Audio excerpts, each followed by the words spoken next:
walking the line without seeing straight. Got my mind playing all these games. Every time I'm breaking through.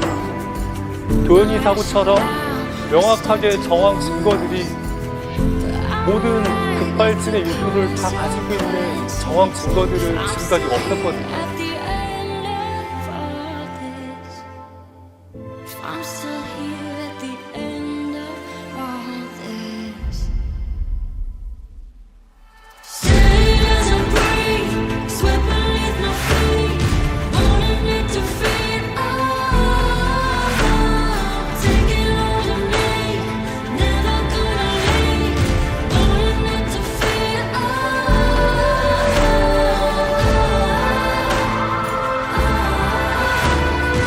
정말 도연이 사고에서 급발진 사고가 인정되지 않는다면 더 이상 아무리 급발진 의심 사고가 났다고 하더라도 우리나라에서 더 이상 어떤 사고로 인정을 받을 수 있겠습니까?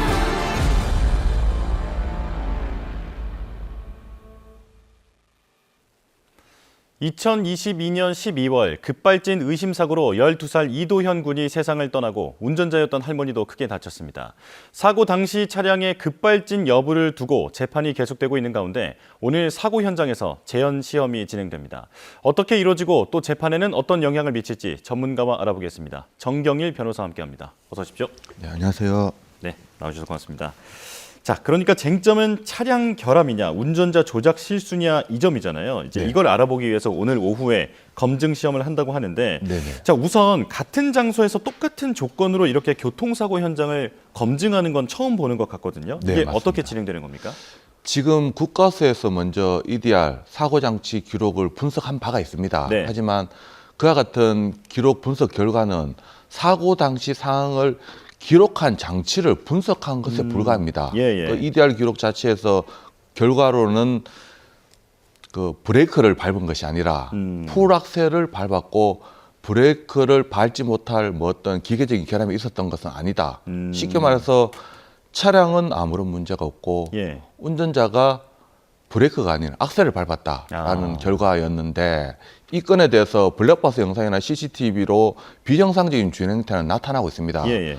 똑같은 속도와 똑같은 거리 장소에서 똑같이 시연을 하는 것입니다.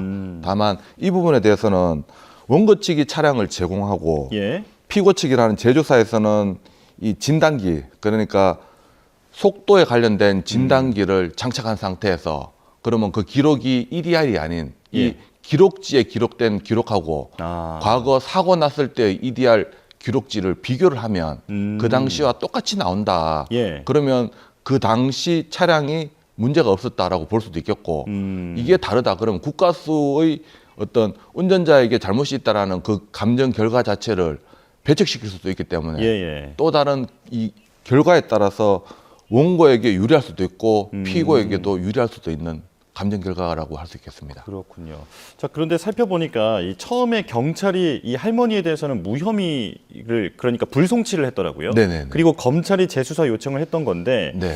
이제 할머니에게는 아직까지는 형사처벌을 받을 가능성도 남아 있는 거죠? 네, 맞습니다. 경찰이 불송치 결정을 하면서 그 당시에도 사실 국가수 감정 결과가 나왔습니다. 예. 그때 운전자의 그 운전 미숙이라는 취지의 국가수 감정 결과가 나왔었는데 경찰은 이 감정 결과를 받아들인 것이 아니라 예. 사고 당시 상황은 정확하게 알 수 없기 때문에 운전자의 과실로 볼 수 없다라고 해서 불송치 결정을 했지만 검찰 측에서는 이 부분에 대해서 불기소 결정한 것도 아니고 기소 결정도 한 것도 아니고 보안 수사 차원에서 다시 재수사를 요청한 것입니다. 아직 그렇군요. 형사 사건도 진행 중에 있습니다. 예, 예.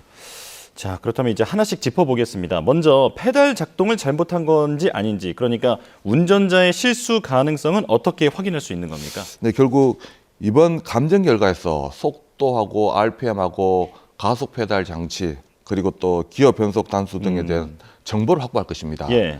이와 같은 정보가 확보되면 과거 그 국가수 감정 결과 EDR 기록지와 비교가 이루어진다면 어떤 부분에 있어서 일치하는 부분이 있는지 불일치하는 부분이 있는지에 따라서 과거 국가수 감정 결과를 신뢰할 수도 있고 배척할 수도 있겠죠. 예, 그렇군요.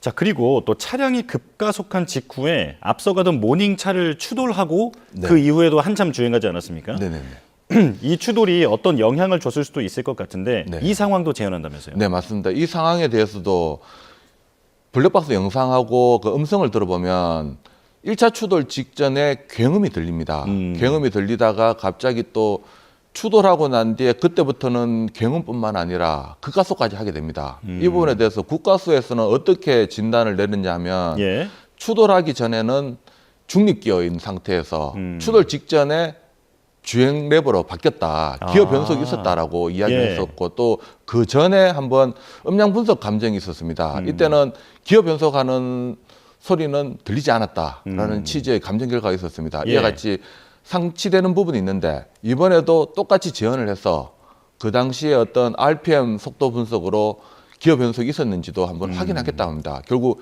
기어 변속이 있었는지 없었는지에 따라서 국가수 감정 결과를 신뢰할 수 있느냐 없느냐 여기까지 연결된다고 볼 수 있겠습니다. 그렇군요. 그러니까 똑같은 환경을 만들어 놓고 한번 시험을 해보겠다. 네. 네, 이렇게 이해하면 될 것 같은데요. 네. 자, 그런가 하면 이 사고 전 마지막 5초 동안 앞서 말씀해 주신 그 사고 기록 장치 EDR에는 운전자가 풀 엑셀을 밟았다고 기록이 되어 있습니다. 네. 그런데 속도는 시속 110에서 116으로 그러니까 6km 정도만 증가를 했거든요. 네네. 이것도 다시 한번 보는 건가요? 네, 유족 측에서도 이 부분은 또 어떤 국가수 감정 결과를 신뢰하지 못하는데 사실 누구라도 풀악셀을 밟았을 때 네. 5초간 풀악셀을 밟았을 때 시속 6km만 증가한다 못 받아들이는 부분입니다. 예. 이 부분도 똑같은 상황에서 재현을 했을 때 시속 110에서 116으로 가는 것인지 아니면 원고 측 주장인 뭐 120, 130 이상으로 변동되는지 확인한다라고 하고 또 예. 하나 이 경찰 통자에서 사고 당시 도로 주행까지도 이루어지는데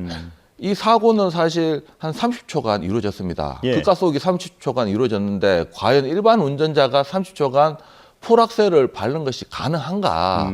이 부분까지도 한번 이번 재현 시험에서 이루어진다라고 합니다. 예, 지금 영상으로도 그때 사고 당시에 주변 차량의 제보 영상을 보여드리고 있는데 갑자기 굉음을 내면서 이렇게 급가속하는 모습을 또 한번 다시 볼 수 있었습니다. 네. 자, 이번 시험 결과가 재판에도 큰 영향을 미칠 것 같은데 어떻게 전망이 됩니까? 네, 맞습니다. 지금 이 운전자의 운전 미숙이라는 부분에 대해서는 국가수 감정 결과, EDR 분석 결과가 어떤 결정적인 영향을 끼치고 있습니다. 네. 사실 이와 같이 영상만을 보고 또 블랙박스 음성을 들어본다면 일반인이 생각하기에는 운전 미숙이라기보다는 차량 결함으로 봅니다. 사실 제가 봐도 여기서 또 그렇습니다. 그럼 손자 이름을 또 계속 부르기도 하시잖아요. 네, 맞습니다. 네. 영상 보면 브레이크가 작동이 안 된다라고 이야기하고 손자 이름 또 다급하게 그렇죠. 참 안타깝게 부르는 모습이 보이는데 또 사고가 순식간에 일어난 것이 아닙니다. 예. 계속적인 급가속이 이루어지고 급발진되는 상황에서 마지못해 최후의 수단으로 어떤 충돌 사고가 일어난 것이나 마찬가지거든요. 예. 그런데 지금과 같은 경우에서 그 EDR 분석 결과지가 운전자가 브레이크를 안 밟았고 악셀을 밟았다라고 하는 그 결과에 따라서 지금 운전자에게 불리한 형상이고 또 운전자가 밝혀야 되는 입장인데 예. 이 부분에 대해서 이번 사고 재현에서 EDR 검사 결과지와 다른 결과가 나온다. 예. 그러면 기존 지금까지 신뢰했었던 EDR 분석지는 효력이 없어집니다. 그렇다면 결국은 운전 미숙이 아니라 차량 결함에 좀 더 가까워진다라고 볼 수 있겠습니다. 그렇군요. 자, 그런데 이 검증이 할머니 측 그러니까 문제를 제기한 원고 측에서 비용을 대고 실시하는 거라고 들었습니다. 네. 이게 현행법상 소비자가 결함을 입증해야 하는 그 법 때문에 그런 거죠. 네, 맞습니다. 사실 모든 법률적인 분쟁에서 주장자가 입증해야 되고 뭐 신청자가 어떤 비용을 부담해야 되는 건 맞는데 사실 이 건은 형사건도 사실 같이 처음부터 진행되고 있었습니다. 예. 그렇다면 사실 국가수에서 이와 같이 EDR 분석만 하는 것이 아니라 사고 당시와 똑같이 재현하는 식으로 어떤 감정 결과도 같이 했었더라면 이와 같은 피해자라고 지금 생각하고 있는 이 유족 측이 이런 비용까지는 부담하지 않았을 것입니다. 지금 예. 민사소송에서 이 손해배상 청구 소송을 제조사에게 하고 있는데 그 입증이 부족하니까 이 유족 측에서 수천만 원의 비용을 들이면서 감정을 신청해서 지금 이 감정 재현이 이루어진다라고 합니다. 예. 자, 영상으로도 이 차량이 얼마나 더 다급했던 상황인지 이걸 다시 한번 분위기를 느낄 수가 있는데요. 자, 그래서 이 사고 이후에 그 유족들이 법 개정이 필요하다고 호소를 하면서 이른바 도현이법을 네네. 이제 제출을 하지 않았습니까? 네네. 이제 논의가 시작이 됐는데 국회에서 논의가 됐는데 현재 진행 상황은 어떻습니까? 네, 도현의법이 뭐냐면 제조물 책임법 중에 일부인데 사실 이 제조물 책임법도 민법의 특별법입니다. 네. 먼저 조금 거슬러 올라간다면 민법에 따르면 어떤 피해자가 가해자에게 책임 묻기 위해서는 가해자의 과실이 있어야 됩니다. 네. 과실이 없으면 책임 묻기 곤란한데 제조물 책임법은 과실이 없더라도 어떤 제품의 결함이라도 있으면 그 결함에 대해서 손해배상 책임을 물을 수 있습니다. 예. 그러면 이와 같은 제품이라 할 수 있는 차량의 결함이 있으면 제조물 책임법에 따라서 제조사의 책임 물을 수 있는데 문제는 이 결함을 소비자가 밝혀야 되는데 그 어려움이 있습니다. 예, 예. 이 부분에 대해서 도현이법은 이 차량 결함으로 의심되는 급발진 사고의 경우에는 그 피해자가 입증하는 것이 아니라 예. 제조사가 입증하게끔 입증 책임을 전환하는 취지의 입법안입니다. 예, 예. 그렇군요. 자, 그런가 하면 또 페달 블랙박스 의무화 뭐 이런 얘기도 사실 운전자들 사이에서 많이 나오는데 네네네. 이건 혹시 진전된 게 있습니까? 사실 페달 블랙박스라는 부분은 운전자들이 자신들이 불안하고 억울함을 막기 위해서 그나마 미봉책으로 자신의 비용을 들여서 장착하는데 네. 사실 이와 같이 급발진에 대한 위험에 노출되어 있다. 제조사는 나몰라라고 있는데요. 네네. 이 부분에 대해서는 발상의 전환이라고 할 수도 있겠지만 제조사에서는 보통 제품에 대해서 어떤 문제가 발생되면 다른 자동차를 제외한 일반 제품은 묻지마 AS라고 할 정도로 AS가 상당히 잘 됩니다. 예, 예. 마찬가지로 이 차량 제조사에서도 뭐 페달 블랙박스 장착 자체를 홍보 수단으로도 사용할 수 있거든요. 예. 그러지도 못하고 있고 지금 또 페달 블랙박스 장착을 의무화하자는 취지로 진행은 되고 있지만 아직까지 어떤 결과가 나타난 것은 없습니다. 그렇군요.